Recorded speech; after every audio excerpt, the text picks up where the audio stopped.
request you to come onto the stage, and I also request the treasurer Shivakumar to hand over the memento and the gift hamper.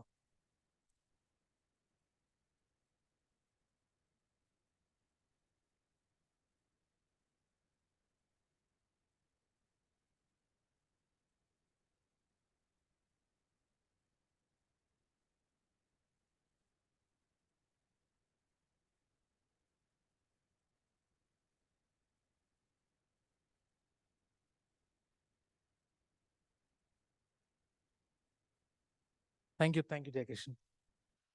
All right.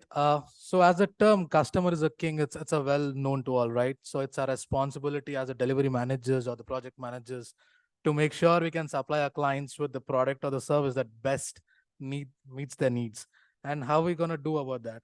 So we can develop products that deeply connect with our target audience and increase the customer happiness and loyalty by continually implementing product thinking approaches and placing the consumer at the center of every decision.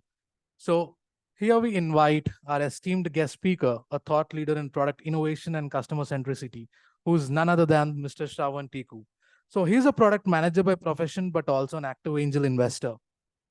Note that point, guys.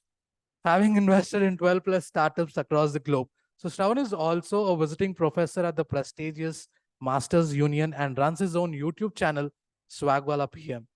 So here we go, Shravan, over to you. And guys, please know that point that is an active angel investor. So any startup entrepreneurs use this opportunity.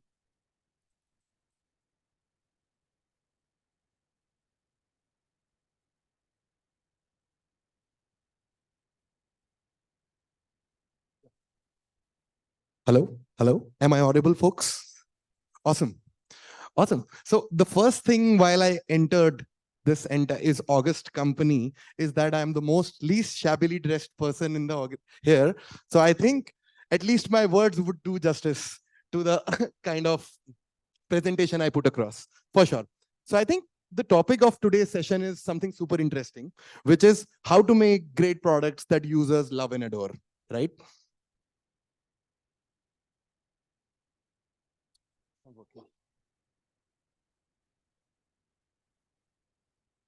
Yeah. So the first thing, and I want to keep this as a very interactive session, right?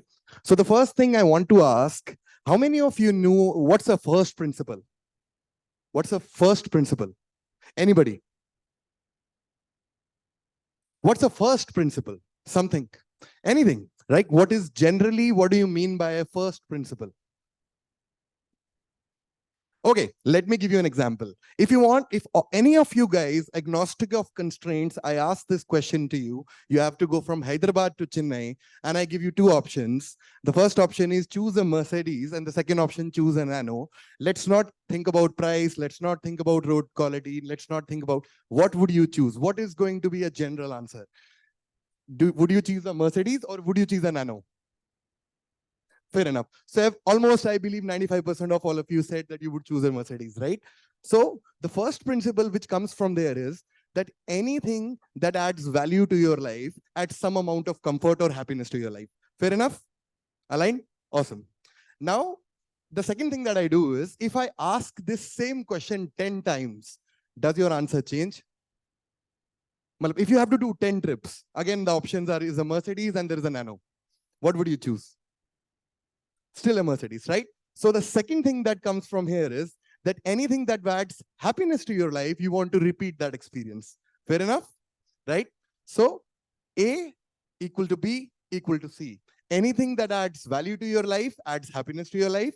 Anything that adds happiness to your life, you want to repeat that experience.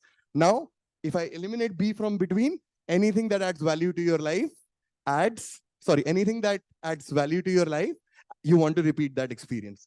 Absolutely, right? And you would have heard this term that great products have very high retention. This is where it comes from, right? So generally, a collection of first principles are those statements which generally stay true over a period of time. They don't change, right? And a collection set of first principles is called something that I think the last speaker also spoke about, a mental model. How do you see reality in general, right? So I'll just quickly come to why did I explain all of this? I want to come to a point that what is a product, right? Let me quickly ask this question to you. What do you think is a product? A very simple definition. What is a product? Sure, that's correct. Fair enough. It's ambiguous to say that, but what do you think is a product? A yeah. Fair enough. That is also correct. So generally, a product is something that is a service or a solution which effectively solves a user pain point in a great way. Generally, what's a great product? Solves it in 10x better way, right? Now, let me effectively ask you this question, and I think this is going to be super interesting. We talked about customer centricity, right? That you have to be focused towards the customer, understand their needs. But let me ask this question to you. Have you not heard this statement, which essentially Henry Ford said, that if I've asked my users what do they want, they would have said faster horses, not a car, right? So do you really think that a customer at any given point would be able to give you that kind of feedback about what they really want? Like, let me ask this question. Let's do an experiment, right? I want all of you to tell me what are the 5 best utilities that you have in a car while you go and purchase a car. Anybody, right? One can be great economy. I want people to add, like, if you want to buy a car, give me 5 reasons of why would you want to buy a car. Okay, fair enough. That second is security. What is third? Yeah, safety. Fair enough. What is else? Comfort is 4, right? Fair enough. So majority of you gave me the same 5 reasons, which every person gives, right? But let me retwist this situation to you, and I bring a car or nano in front of you. You would tell me in detail that the steering is not right, or the chair is not comfortable, or the material used is not right, right? But whereas when I spoke about an ambiguous thing, tell me what do you like in a car? You gave me the same 5 reasons. Now, what does this tell you? This tells you the fundamental difference between a product and a project manager. While, though I completely agree with my esteemed previous judge that both are equally important. So how do I put it? I typically say, for a great product manager, it's like 2 legs of a human body, right? The first part is discovery, which is in the problem space, that do you understand the problem well? That is the first part. And the second part is the execution part of it, that whether you build an agile framework on top of it, how do you execute, how do you build a system on top of it, and do things like that, right? If any of those 2 legs are not there, you won't walk. As simple as that. So today, in this specific session for the next 20 odd minutes, I don't want to talk about the agile systems and things like that. I want to talk about more on the side of what do you even mean by discovery? What do you even mean by understanding the problem of the user, right? So first of all, I've written this very interesting thing that products which have very high adoption or people love those products have 3 fundamental attributes. The first attribute is they have significant value-based differentiation. What I mean by that? Fair enough. So I am a Kashmiri, right? I was born and brought up in Jammu, right? And my mother has this interesting habit of figuring out, finding shawls for her and things like that. And she would take me through the city, and the entire day I would be telling her, Mom, please don't take me from this torture. What over time happened? Over 5-6 years, and at least I think by 2012 or something, Flipkart got launched. Now, do you know what she does? She calls me, she says, I like this. She purchases that in the next 10 minutes, clicks on the buy button, done. So my problem solved. Flipkart did solve that. That's the first thing. Second is ease of usage. Do you guys know that the iPhone that you hold in your pocket is effectively equal in compute capacity of a supercomputer built in 1960, which would have taken the entire space of the entire building, right? Let me ask this question to you. Honestly, how many of you have iPhones here?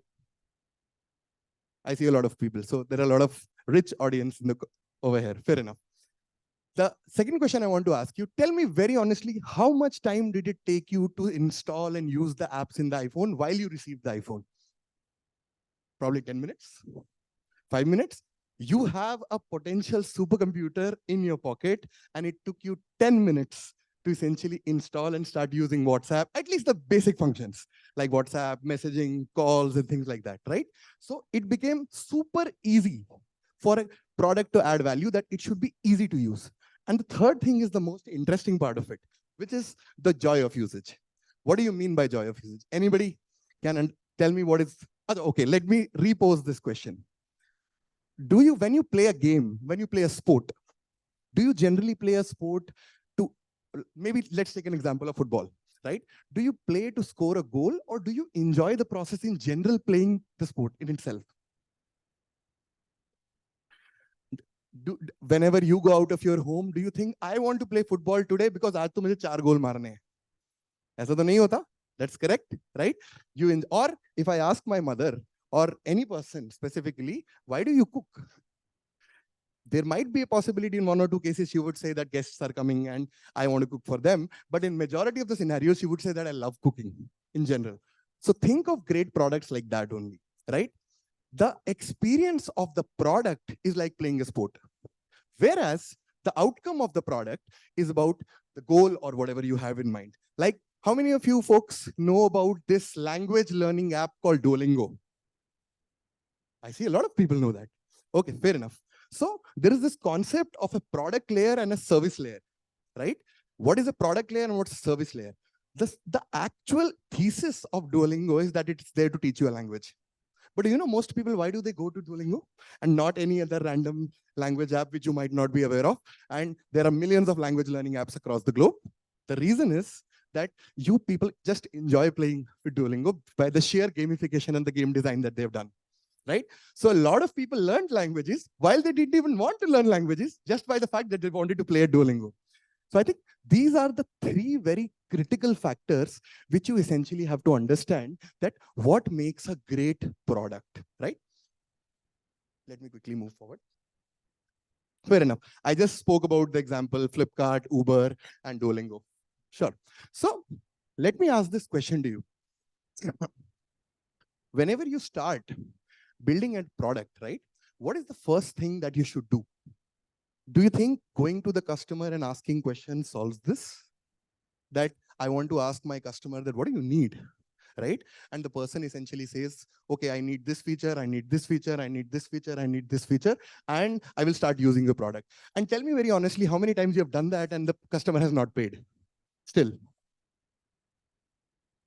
You all work in agile environments, large scale companies.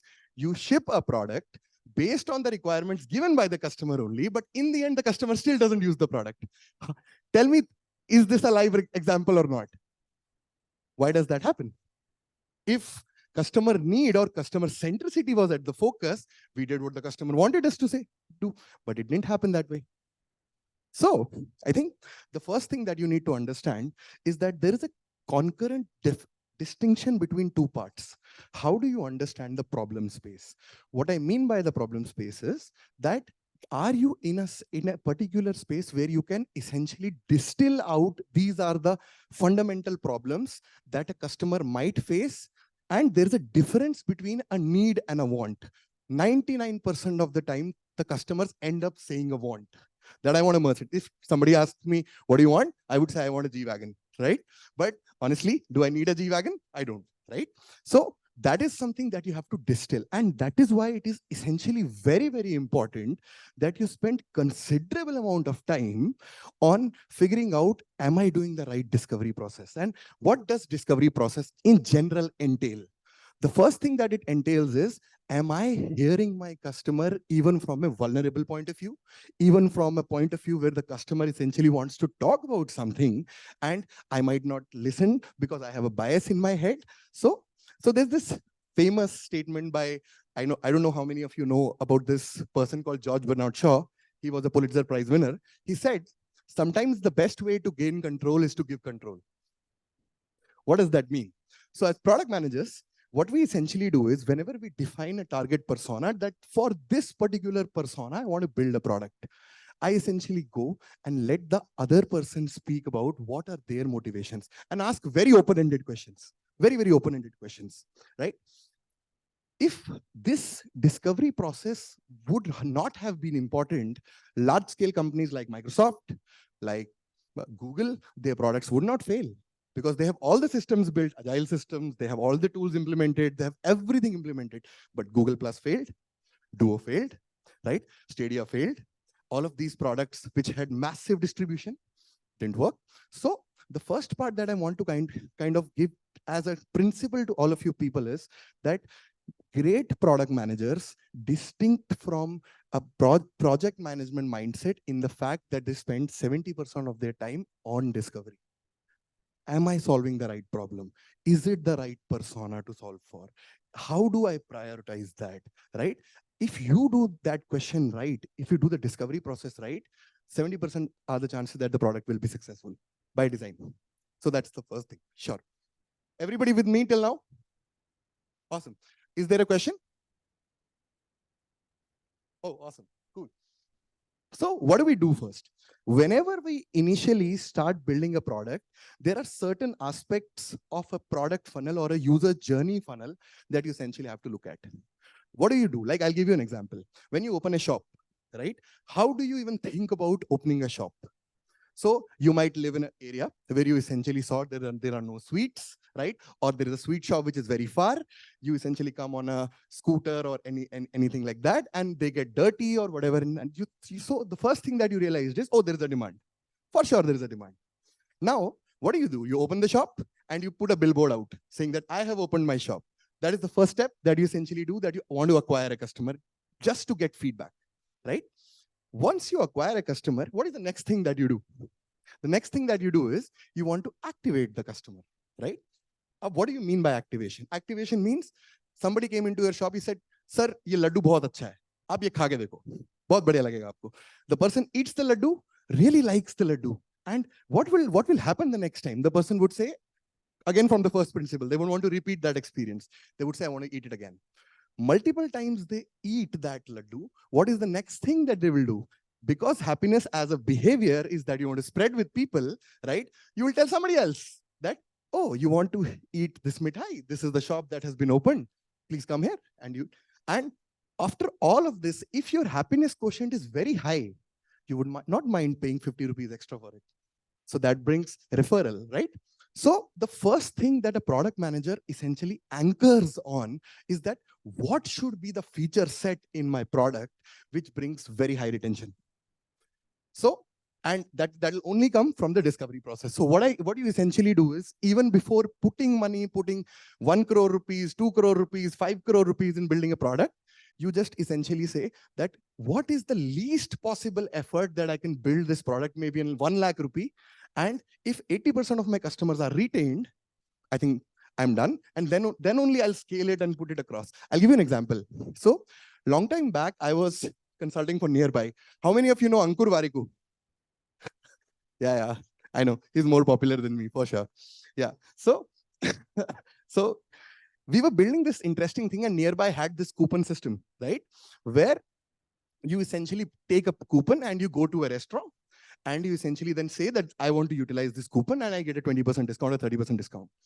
Now, a lot of times what used to happen was that whenever that person actually used to go to the restaurant would say that it's booked.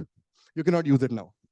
Now, a lot of times people would if they spend considerable time in the solution space, they will over-engineer a solution. They would say, we want to build a feature on top of it. We'll build a UI layer. We'll build an API in the background, which will give real-time data. Do you know what we did? We put a Google form. And we said, when do you want to come?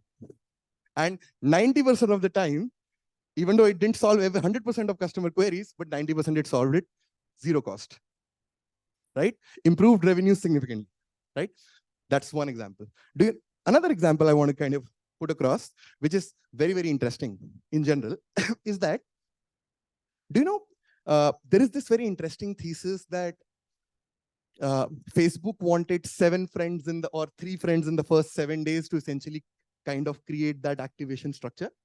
Why do you think it was 3 friends and not 5 friends or 10 friends or 15 friends or something like that?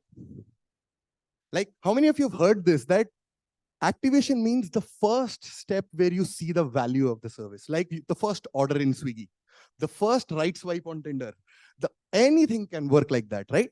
So, but a lot of people essentially, like enterprise level products also, like Slack, they said they need 1,000 messages in 7 days. Why this arbitrary number of 1,000 messages in 7 days by 5 people? Why do you think that happens?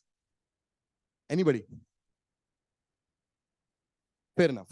So I think this also comes from understanding the user behavior very well. So what we essentially do as product manager, and it's an ambiguous problem, right? Again, in the discovery space, right? That you see that who are my first customers who are retaining in the product. Let's assume I say Suresh is one of my customer and he's one of my prized customer which I have brought across. And his behavior is that he spends 4 hours of the entire day in the product, right? And that behavior is consistent over a period of time, 30 days, 40 days, 50 days, 60 days, right? If that behavior is driven to a larger segment and I push them to the larger segment, that is where they will also become activated. That's the thesis, right? And that is where these people typically come up with this kind of thing, that what do you even mean by activation? You see a lot of people, and why am I talking about this? Why activation is important? Because a lot of people think that you build an app and somebody does the first transaction, that means the person will be retained. It doesn't work like that. You have to build consistent, very strong feedback loops at every level to essentially put it back into the problem that am I solving it? Am I solving it? Your first product is, I'm sorry to say, is always going to be shitty. Whether you're building it at an enterprise level, whether you're building at a startup level, whether you're starting your own company, it doesn't matter.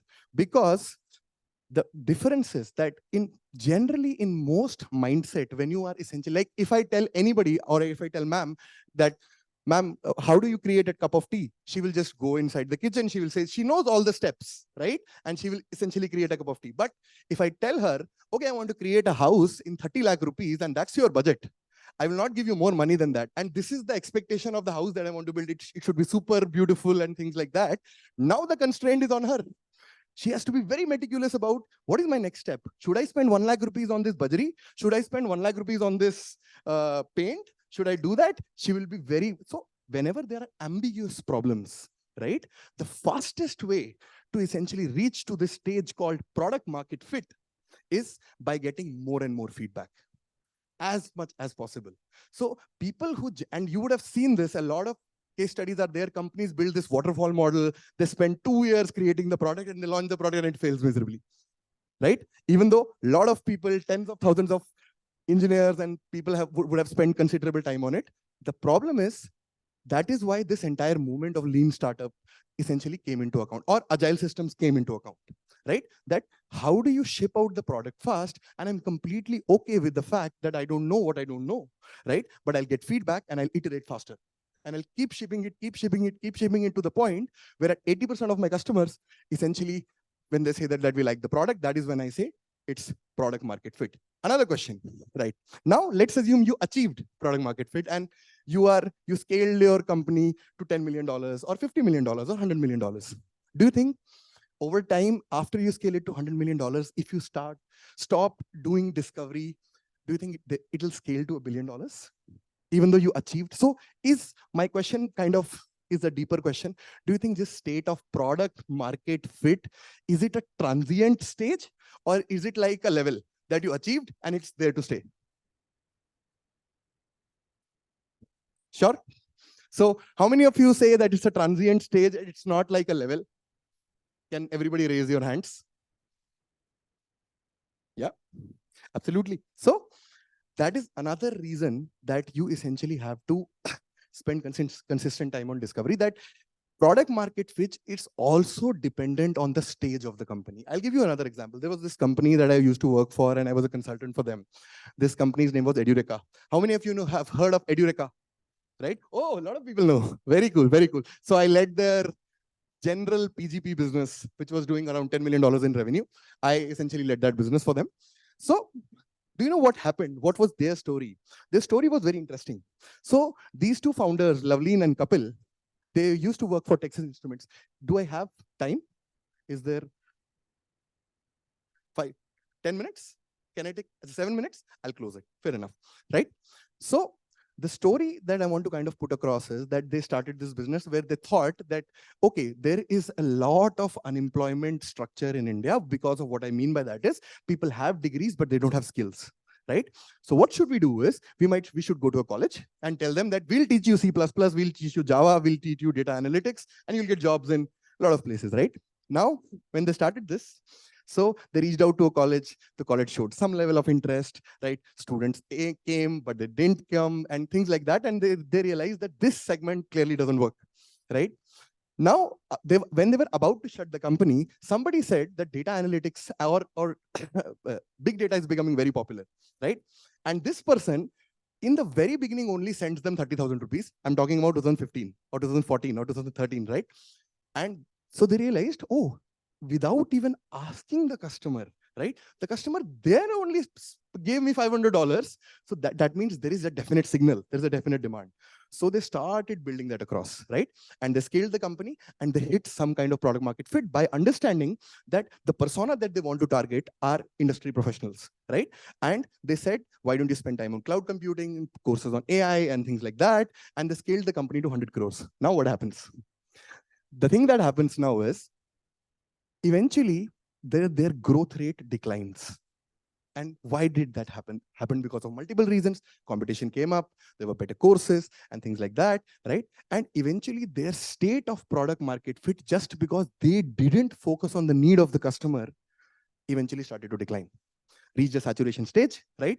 Where they wanted to invest in some kind of different model, where I kind of came in.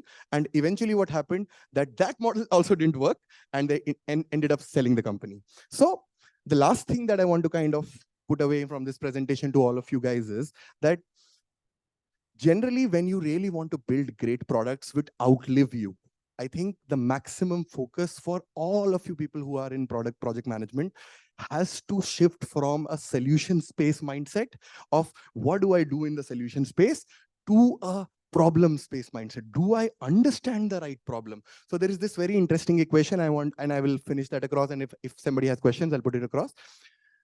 Any service plus persona is equal to value. Again, I'll repeat. Any service plus persona is equal to value. I'll give you an example. I build a service which essentially teaches you a language of maybe Korean, for example. Now, there can be two kinds of people. Somebody who has never been to Korea, completely doesn't understand. If I build a product for them, the value is completely different. Or if there is somebody who has spent 5 years in Korea, might not still know the language. Something similar to me. I've spent 9 years in Bangalore, but I don't know Kannada. That's again on me, right? But then again, it's a very different behavior. So whenever you want to move towards that kind of mindset and you want to build products that customers love, please focus on feedback. Don't take criticism personally. Build stronger and deeper relationships. Have empathy about when somebody cannot say what they want to say. Because one thing I just want to tell you, as great product builders and it's okay to have known unknowns where I know that a problem is there. I don't know the solution, but it's always bad to have unknown unknowns, and that is where most products fail. Thank you very much. Yeah. Please. Yeah.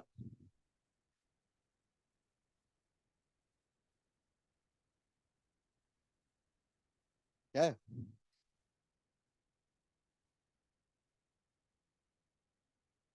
Hello. Yeah. First of all, thanks, Shravan, for the wonderful session. Thank you. I really enjoyed listening to you. So my question is very, I mean, something what you also told. How do we make customers speak, right? Many Yeah. times, as you said, right? I mean, Yeah. the need versus want. Yeah. Okay. So many times the customers don't even tell their want. I mean, a very specific example, like a a baby product, right? The baby is not going to tell what I like, what I dislike. It is a mother who's going to make a decision. Sure. So how do we understand what the baby wants here? Sure. So I think it's a very interesting question, by the way, that how do you essentially tell the customer that even the person even knows what their want is, right? It's very hard to even understand that, right? I think that happens through two ways. One, that is why it is important as a leader that you make the other person very comfortable.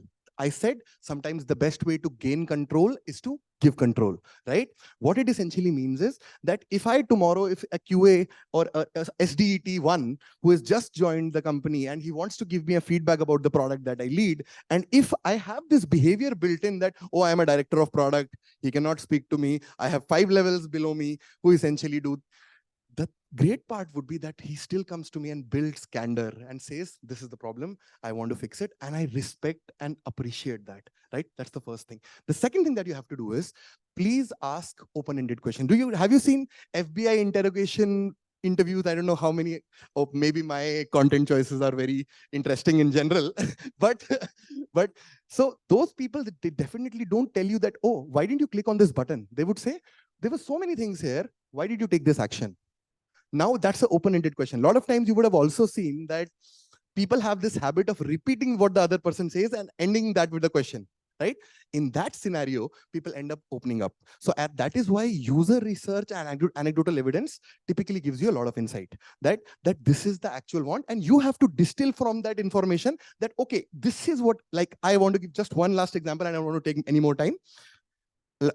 Once in Jammu, I took my cousin sister to essentially buy a frock for her or something like that, some dress for her. So I took her to a Zara showroom and I said, I'll buy you a very expensive dress or something like that. So she goes in and she sees this dress of 40,000 rupees and I say, you take this. She says, no, bhaiya, I won't take this. And I bola, mere ko laga ki, oh, fair enough. Maybe she's thinking that my brother has to spend so expensive. Then I took her to another dress, which was 20,000 rupees. She again said no. I took her one more dress, which was 15,000 rupees. She again says no. And eventually, I don't understand what's the problem. Why is she saying no to all of these things? The reason was because she's slightly bulky, right? And whenever she wore a dress, she couldn't look good in that dress to herself. And that is the reason she was saying no to every dress. Then we effectively figured that out, and I thought maybe she's not, because I could see in front of a mirror she's making faces and things like that. Then I told someone in the showroom that, why don't you tell her that she's looking good and things like that. And the moment I said it, she bought a 50,000 rupee dress. So so that was the funny part. So that's why you have to make the other person very comfortable, and this is where the leadership skills come in. That is why, in order to become a great product thinker, it is imperative that you become a great human in life. Thanks, Sravan. Awesome. I think, yeah. Thanks for a wonderful session, Sravan. So this is something which relates to previous session and this session. Sure. Like we heard about value streams and funding value streams. So Sure. let's say we are going to launch a product with a market fit and funding has been provided at value stream level. So how we implement that value in the actual product POC which we are going to work? Okay, so first of all, it is very important to define value the right way. So let me put it this way. There are a lot of products which I've seen specifically in Silicon Valley, which have the best engineering, the best UX, the things like that. And if it's not communicated well to the customer, they fail miserably.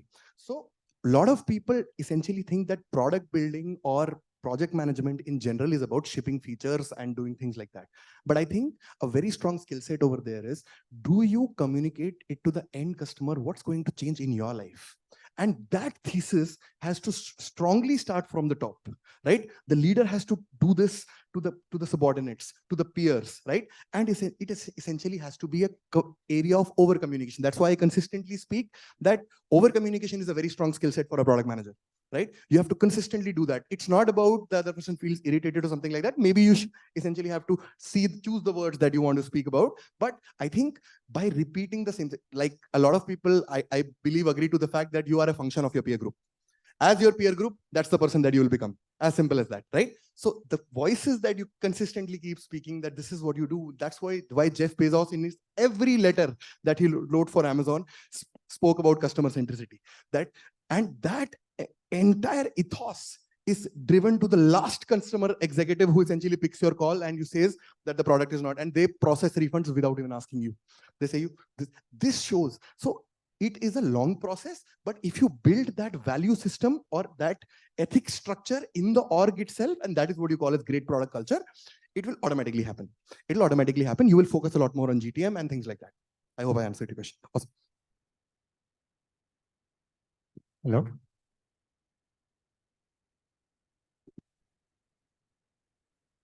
Hello. Dr. Tickoo, one question. So. Yes. Either I made people too much confused, so they are asking more and more questions, but anyways, that's a good thing. Yeah. Thank you very much for the wonderful session. Yeah. You remind me of Dr. Sravan Tickoo. Okay, sir, you mentioned about the discovery of the problem. Yes. Problem. Yes. And the most important problem is discovering the customer. Sure. The customer. Sure. Okay. And going back to the speaker earlier session, Mr. Jayakishan, I think he was talking about granularity of identifying the value stream. So and also the earlier gentleman who was asking the question regarding, asking whom to ask, whether the baby or the mother. Sure. Okay. It's identifying the customer is a very dynamic problem. Absolutely. So especially external customer is sometimes clearly identified, but there are a lot of internal customers through whom the actual customer requirement flows. So how do you, what are your insights on how to, Sure. discover that customer Sure. and then help in identifying the value stream? Very interesting question. I think it is about, I think if I rephrase the question, the question is, how do you even decide your target persona of who is your ideal customer? Which is your ideal customer profile, right? You have to reach out to them and they will actually have value. I think the biggest thing that you need to understand is there is no science to it. It's more art. I'll tell you why. The first hypothesis that you're building is purely based on anecdotal evidence. You saw that, oh, there is no Telugu filter on Tamil, on Netflix. So there is a possibility that there are a lot of Telugu speakers who would want to see that. Is that a problem or not? But there is also a conscious choice that they have not put a Telugu filter, but put a Tamil filter over there. Is it because of volume or something? So the first thing that you do is you build a hypothesis, right? And that hypothesis is based on your anecdotal evidence. That, like, for example, if I assume that the gentleman sitting here, sir, and he has a net worth of 100 crores, and I build a train booking ticket platform for him where he essentially gets some reinsurance platform that if he doesn't get a ticket, he'll get his money back in some way, right? If I go to him and I tell them that I've built this, will he use it? Because his net worth is 100 CR. So he would say, I never travel in a train. Why are you building it for me, right? So the first thing that you need to understand is that is where segmentation helps a lot. That you essentially understand, okay, this is my demographic segmentation, that this is a behavior that probably women have or men have. Then I essentially drill it down to, okay, what is their behavioral segmentation? What is their psychographic segmentation? What is their, then finally, need-based segmentation? And I build some kind of volume and say that I want to experiment with this TG. And I want to start. And after you get feedback, you keep modifying your TG, keep modifying your TG. Eventually, you reach to a point where your TG essentially matches your value system. That is why it takes time. That is why it is not that easy that you essentially say that I want to launch a service, I can launch it in 15 days and it will work. Never works like that. Never. So you have to over time consistently do that. But building a hypothesis is very important, that you initially say, okay, this is the customer I want to serve because I feel that there is value and there is a gap in the market. I hope I answered your question. Yeah, to the most part. Yeah. The customer discovery itself is an experience. Yeah. Thank you. Awesome.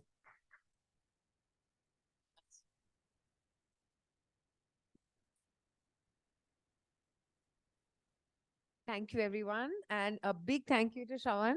That was a really captivating session. For me personally, the line you said, the best way to gain control is to actually give up control. Something I related to really well in the workspace. Thank you. Thank you so much. I think for most of us, your insights have left like a lot of valuable takeaways, the importance of empathy.